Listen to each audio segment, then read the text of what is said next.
Chapter 5 जो है वो भारत की आज़ादी की तरफ प्रयाण, यानी प्रयाण मतलब क्या होता है, एक जगह से दूसरी जगह पे जाना, यानी आज़ादी के लिए जो प्रयाण किया, ठीक है, लोगों ने लक्ष्य बांधा, वो हम यहाँ पे पढ़ने वाले हैं। तो बहुत ही इंपॉर्टेंट चैप्टर है बच्चों ये। तो बच्चों इस चैप्टर के को पढ़ने से आपको ये मालूम हुआ कि हमारे देश को आज़ाद कराने के लिए क्या क्या लोगों ने अपनी कुर्बानी दी, कौन कौन संस्था ने उसमें बहुत महत्वपूर्ण भाग लिया, वो सब कुछ यहाँ पे हम जानेंगे। तो चलिए बच्चों इस पार्ट को हम शुरू करते हैं।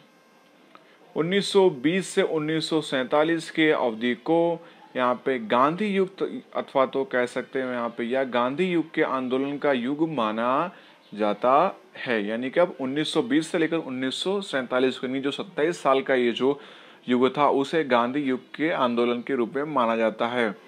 साथ ही भारतीय राष्ट्रीय आंदोलन यह दूसरा दौर संवैधानिक अधिकारों को प्राप्त करने की लड़ाई को था, साथ ही साथ स्वतंत्रता की लड़ाई का भी था। इस आंदोलन के जिन प्रभावों में से गुजरे तथा उसके जो एक संकुल प्रभाव हुआ उसका यह अवलोकन करेंगे। तो बच्चों यहाँ पे साइमन कमीशन की स्थापना की गई 1927 के अंदर। यहाँ पे देखते हैं मॉन्टफोर्ड, यानी इसका नाम है मॉन्टेग्यू चेम्सफोर्ड। 1919 में सुधार में एक व्यवस्था यह थी कि सुधार को किस प्रकार से लागू किया है और सुधार की आवश्यकता के संबंध में अध्ययन करने के लिए 10 वर्ष बाद एक कमीशन बनाना, परंतु 2 वर्ष पहले ही साइमन कमीशन की नियुक्ति की गई। जॉन साइमन की अध्यक्षता में रचित साइमन कमीशन में 7 सदस्य थे और वे सभी अंग्रेज थे। भारतीय का दुख दर्द भारतीय ही समझ सकते हैं। इस विचार से कमीशन में भारतीय सदस्यों को शामिल करने की सिफारिश भारतीय यानी भारत के लोगों ने की थी, परंतु अंग्रेजों ने इस सिफारिश को अस्वीकार कर दिया। अंततः भारतीयों ने साइमन कमीशन का बहिष्कार करना शुरू कर दिया।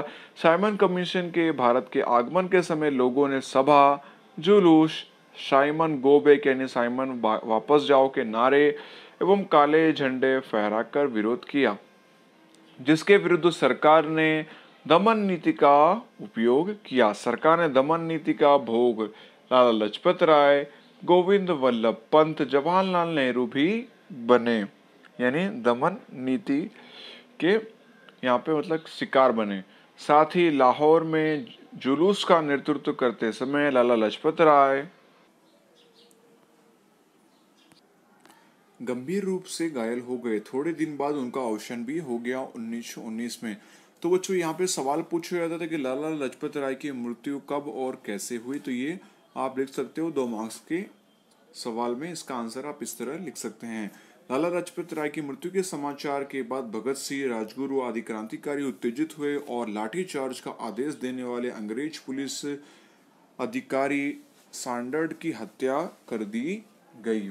उसके बाद नेहरू कमेटी आयोजित की गई।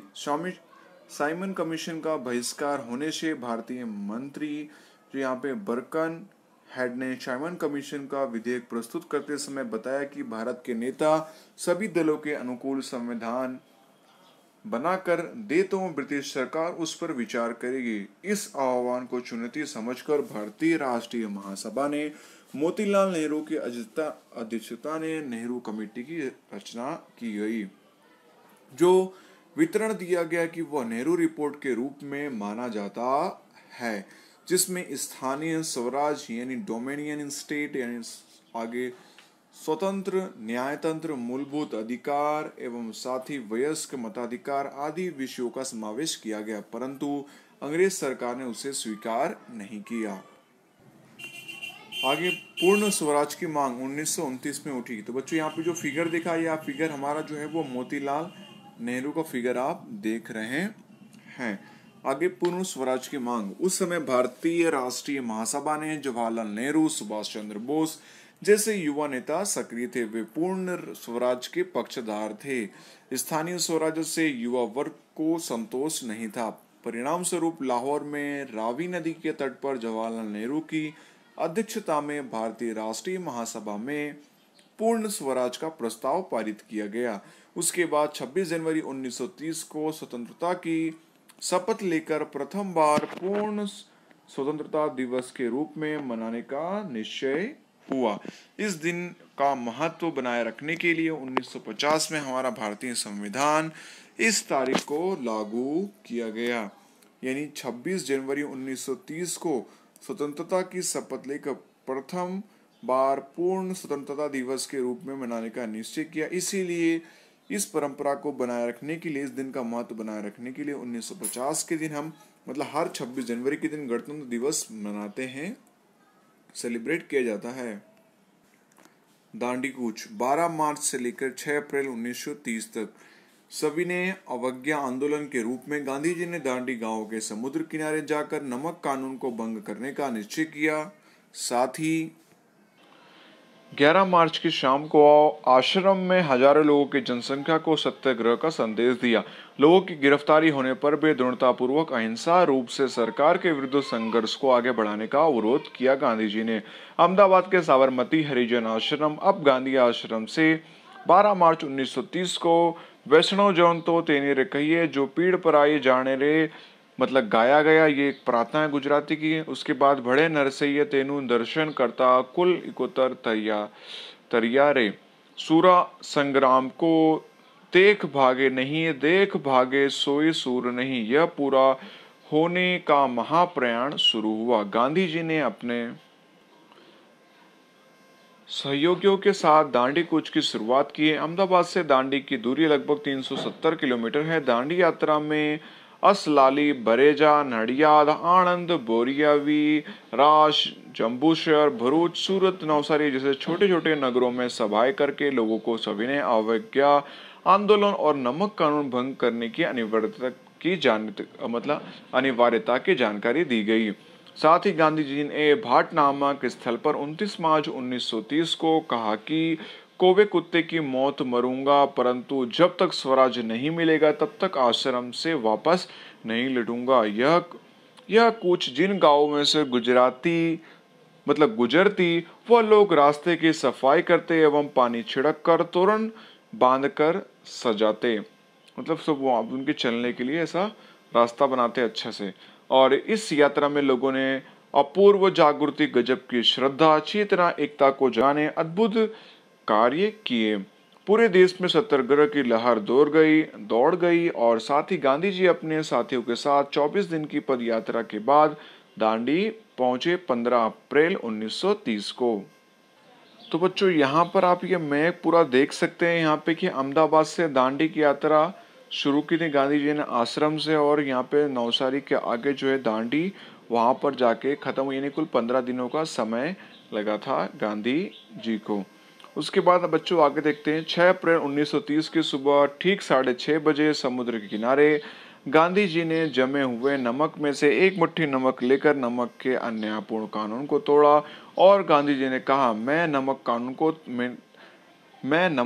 को तोड़ दिया, मतलब मैंने नमक कानून को तोड़ दिया। और उस समय वहां स्थापित लोगों को संबोधित करते हुए कहा कि मैं ब्रिटिश साम्राज्य रूपी इमारत की नींव में नमक ला रहा हूं। श्री महादेव भाई देसाई दांडी कूच की तुलना महाभिनिश क्रमर के साथ करते हैं। दुनिया भर के पत्रकारों, फोटोग्राफरों ने इस समय उस स्थान पर आकर आंखों देखे विवरण समाचार पत्र और पत्रिकाओं में प्रकाशित किया। इस तरह 12 मार्च साबरमती आश्रम से शुरू हुई विश्व विख्यात दांडी कूच की भौतिक समाप्ति थी, परंतु ब्रिटिश सल्तनत की इमारत की नींव में नमक लगाना शुरू हो गया।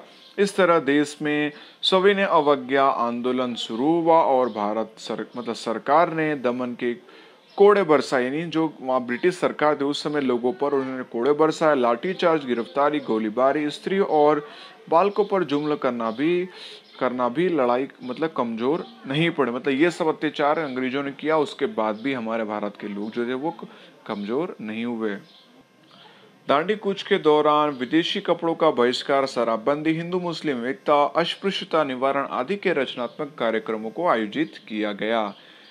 साथ ही दांडी यात्रा और नमक सत्याग्रह से आई जागृति के कारण असहयोग आंदोलन और सत्याग्रह के कार्यक्रम देश भर में शुरू हुए। इन कार्यक्रमों में स्वदेशी आंदोलन, विदेशी वस्तुओं का बहिष्कार, शराबबंदी के लिए शराब के अड्डों पर पैकेजिंग महसूल था सहित करवेरा न भरने का आंदोलन, अस्पृश्यता निवारण कार्यक्रम, संवेदी सत्याग्रह सभाएं और जुलूस कार्यक्रम हुए।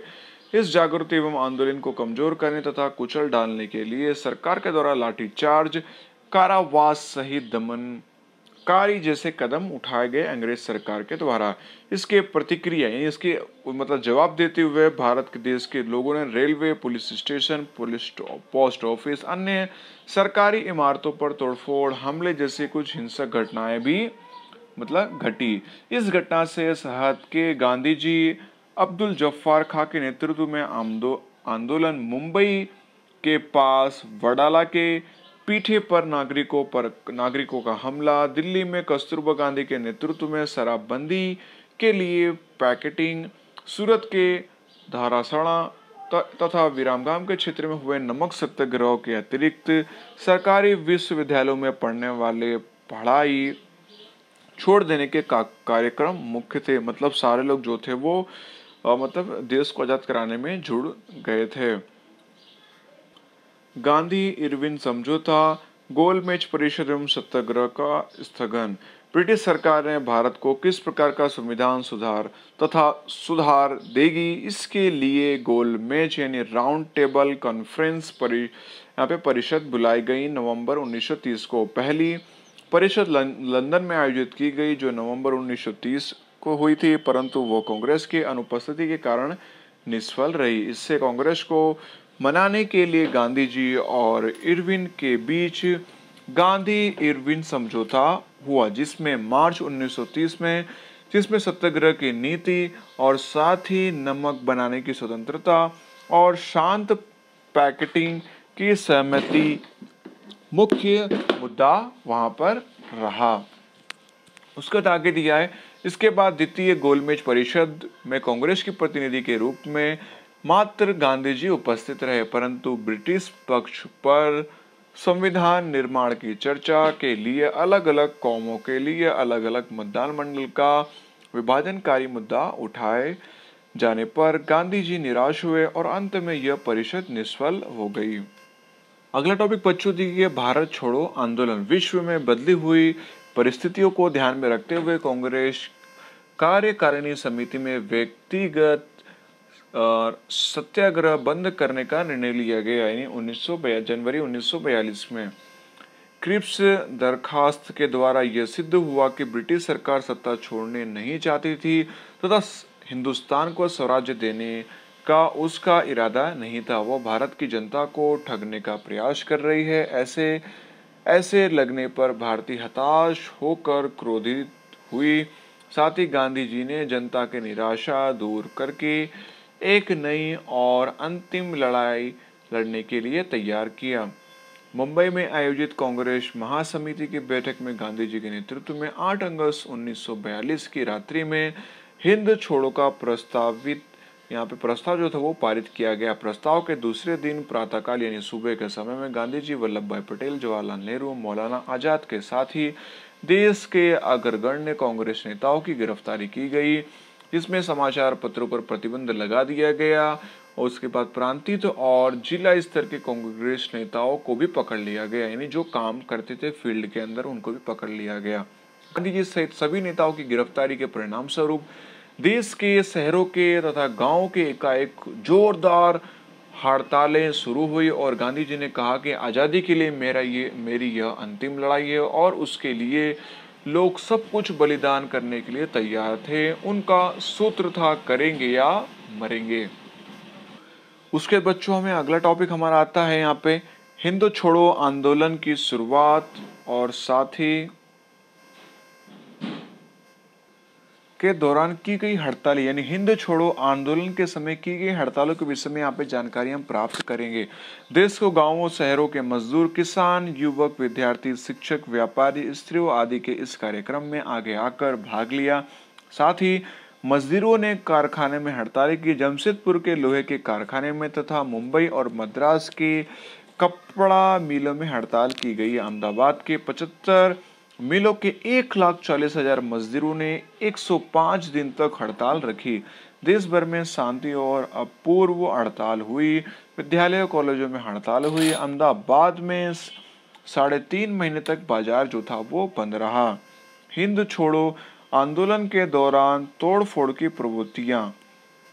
अगला टॉपिक बच्चों, तो चलिए शुरू करते हैं।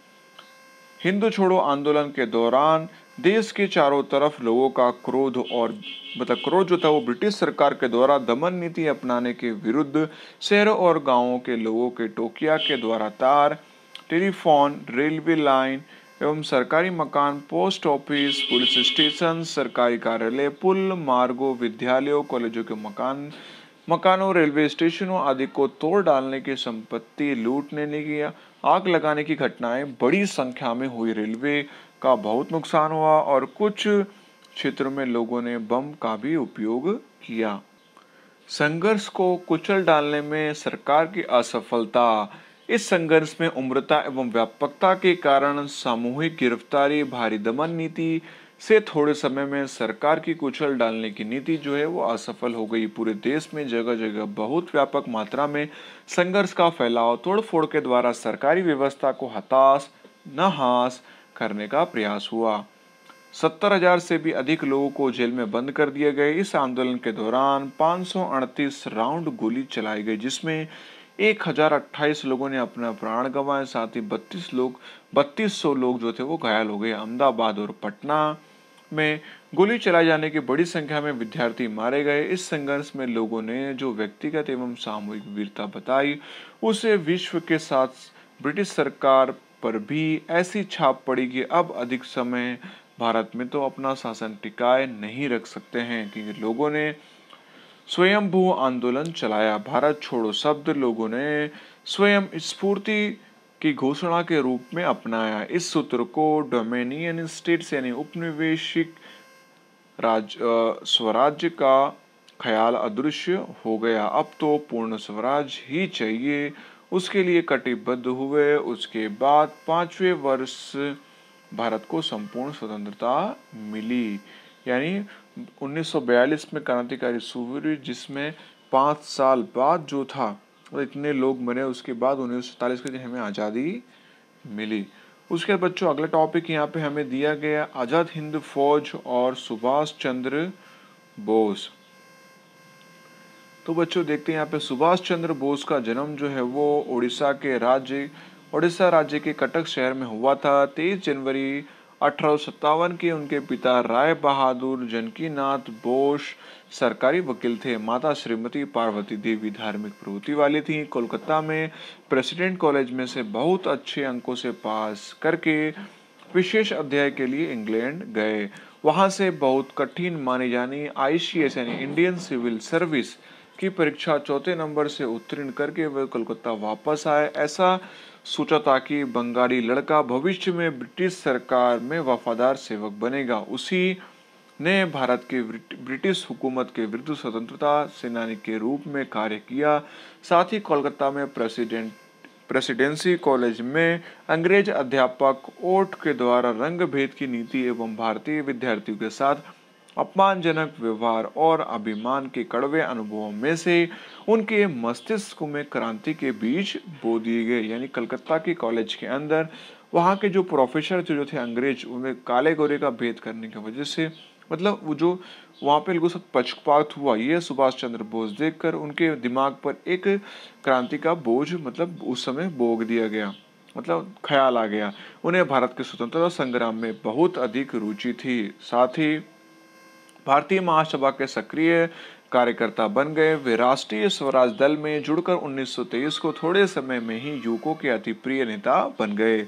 सविनय अवज्ञा आंदोलन की लड़ाई में वे आगे थे और कारावास भी उन्होंने भोगा। ईस्वी सन 1938 को मात्र 41 वर्ष की युवा अवस्था में हरिपुरा यानी सूरत के कांग्रेस अधिवेशन के अध्यक्ष के रूप में नियुक्त होना उनकी लोकप्रियता और योग्यता को घोतक है बताता है।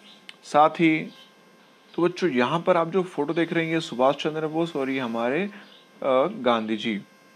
सुभाष चंद्र बोस के विचारों का गांधी जी के विचारों के साथ विशेष मेल नहीं बैठने के कारण उनका गांधी जी के साथ मतभेद होने से उन्होंने कांग्रेस छोड़कर फॉरवर्ड ब्लॉक नामक एक राजनीतिक दल की स्थापना की गई।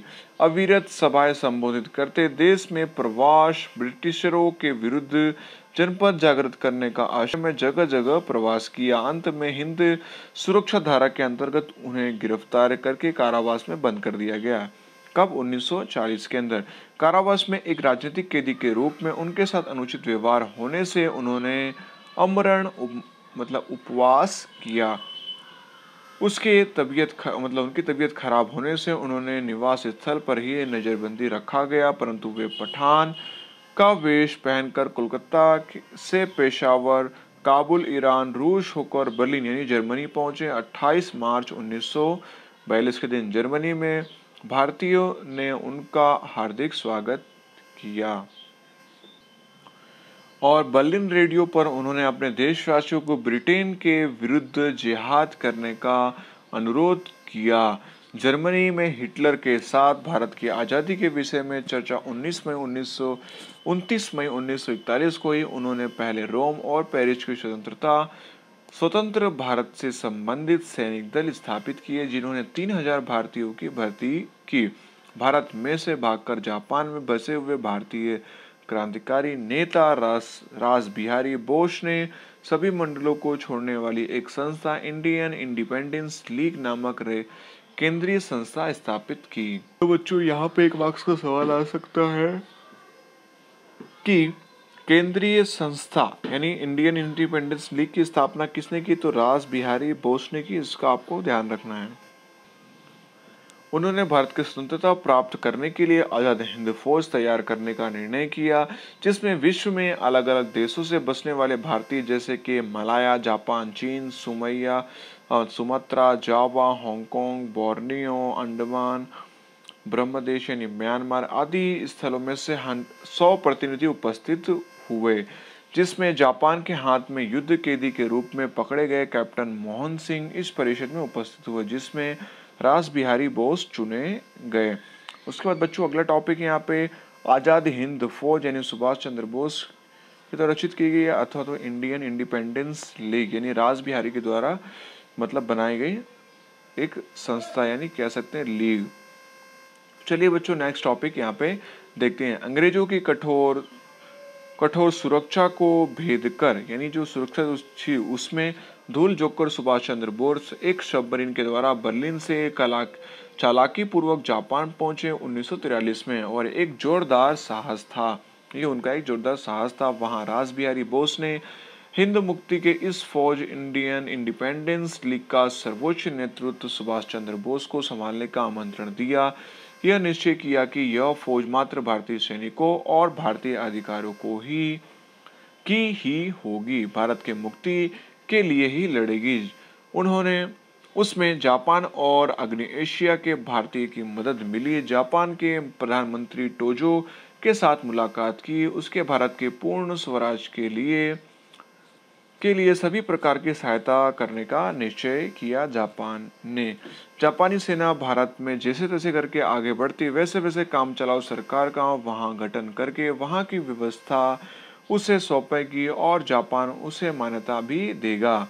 2 जुलाई 1943 को सुभाष चंद्र जापान से सिंगापुर गए और वहां सर्वसम्मति से 4 जुलाई 1943 को इंडियन इंडिपेंडेंस लीग के अध्यक्ष के रूप में उन्हें चुना गया यानी प्रेसिडेंट के रूप में चुना गया। साथ साथ रास बिहारी बोस ने इंडियन नेशनल आर्मी यानी INA आजाद हिंद फौज के प्रधान पद से स्वेच्छा पूर्वक निवृत्ति लेकर सुभाष चंद्र बोस की आजाद हिंद फौज के प्रधान के रूप में नेतृत्व किया। यानी सुभाष चंद्र बोस को यहाँ पे इंडियन इंडिपेंडेंस लीग को सौंप दिया गया और जो आजाद हिंद फौज सुभाष चंद्र बोस की जो पार्टी थी उसे यहाँ पे रास बिहारी को सौंप दिया गया। वहाँ बसने वाले भारतीयों को अपने मातृभूमि को मुक्त कराने के लिए योग्य और सामर्थ्य नेतृत्व मिला। तब से सुभाष चंद्र बोस को उन्होंने नेताजी का प्यारा नाम यानी लक़ब दे दिया गया। जिस तरह गांधी जी को पिता का नाम दिया गया उसी तरह सुभाष चंद्र बोस को नेताजी का प्यारा नाम दे दिया गया। नेताजी ने अपने सैनिकों को चलो दिल्ली, तुम मुझे खून दो मैं तुम्हें आज़ादी दूंगा जैसे और जय हिंद का नारा उन्होंने दिया।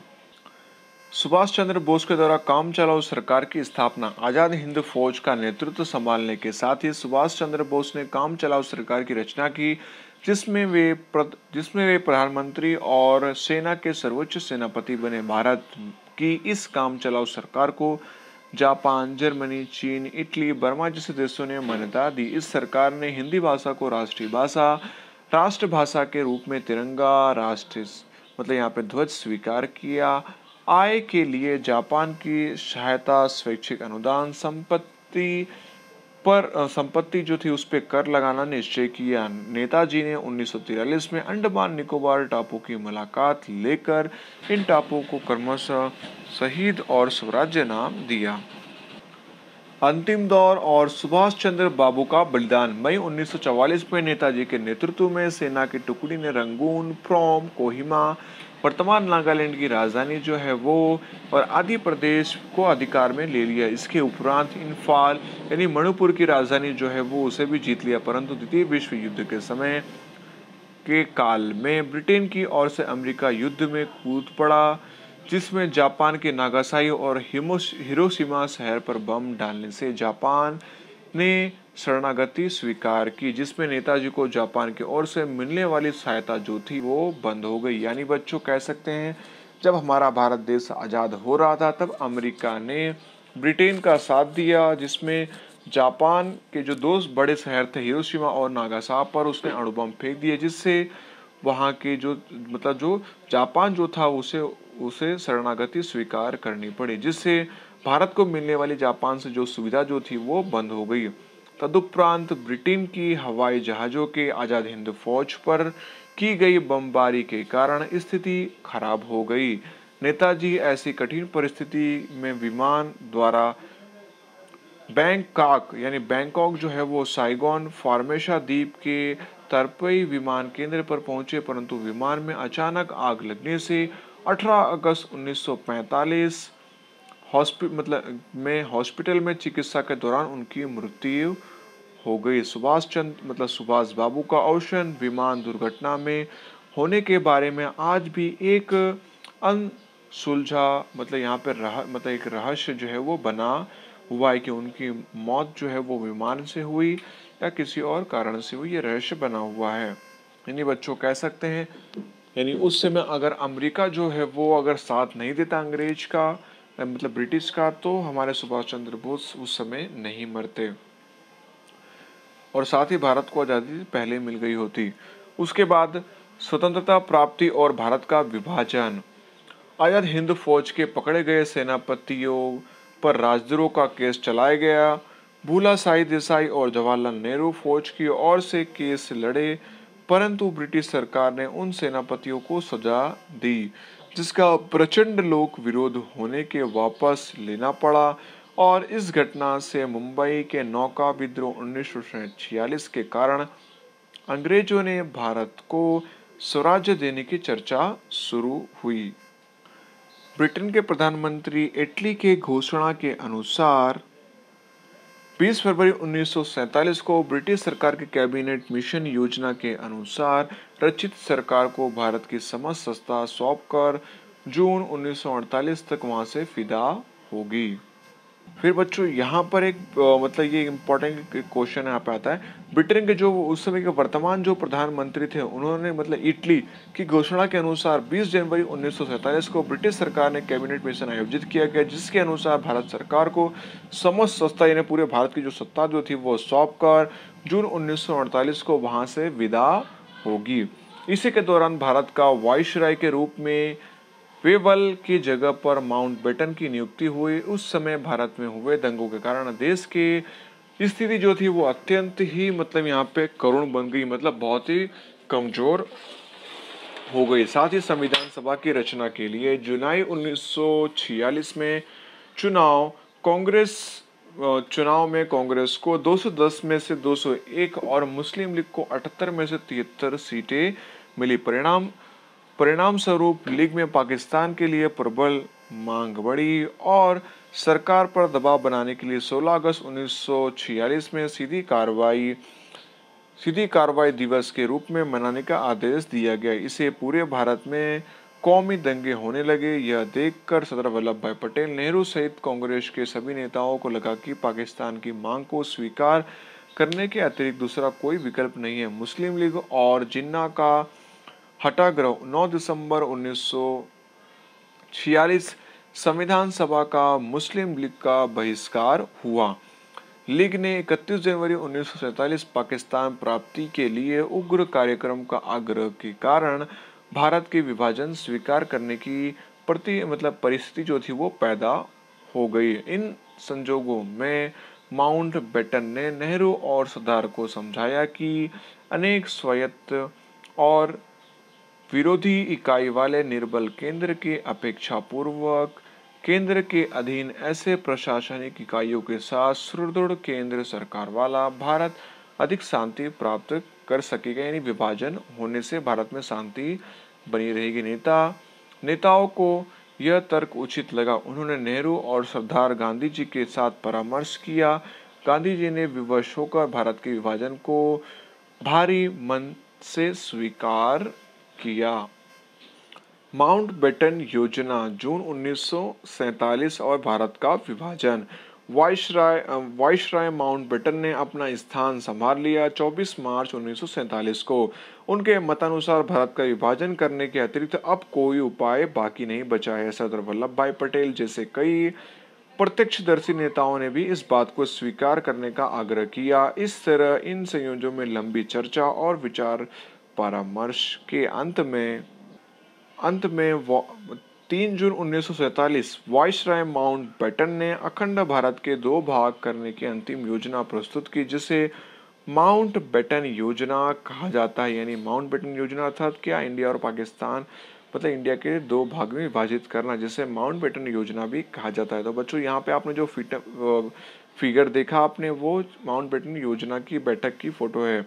कांग्रेस और मुस्लिम लीग ने इस योजना को स्वीकार किया, जबकि वाइसराय माउंटबेटन ने पंजाब बंगाल के हिंदू बहुलीय विस्तारों को भारत के साथ मुस्लिम बहुल विस्तारों को पाकिस्तान के साथ तथा वायव्य सीमा प्रांत बलूचिस्तान और सिलहट क्षेत्रों को पाकिस्तान के साथ जोड़ने का निर्णय को स्वीकृति दी गई। हिंद स्वतंत्रता कानून, जुलाई 1947।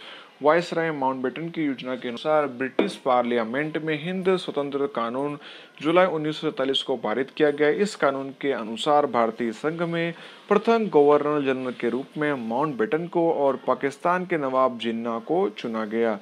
इस कानून से भारत की पराधीनता समाप्त हुई, इसलिए गांधी जी को इस धारा को ब्रिटिश सरकार के द्वारा भारत को दिया गया एकमात्र उत्तम और श्रेष्ठतर कानून कहते हैं गांधी जी। ब्रिटिश सरकार के अंतिम वाइसराय माउंटबेटन के द्वारा सत्ता सौंपने की कार्यवाही की शुरुआत नई दिल्ली में एक समारोह आयोजित की गई, जो 14 अगस्त 1947 के मध्य आधी रात्रि को शुरू की गई थी। ध्वज स्तंभ पर इंग्लैंड का राष्ट्र ध्वज यूनियन जैक नीचे उतारा गया और भारत का तिरंगा यानी 3 रंगों वाला जो तिरंगा है, इंडियन फ्लैग, राष्ट्रीय ध्वज को फहराया गया। माउंटबेटन ने भारत को स्वतंत्रता का दस्तावेज भारत के प्रथम गवर्नर जनरल के रूप में नियुक्त किए हुए चक्रवर्ती श्री राजगोपालाचारी को सौंपा एवं सत्ता हस्तांतरण की सारी कार्यवाही पूरी की। समग्र वातावरण हर्षोल्लास के साथ लहरों में गूंज उठा और 15 अगस्त 1947 का सुंदर प्रभाव यहाँ पे उदित हुआ, यानी देखने को मिला।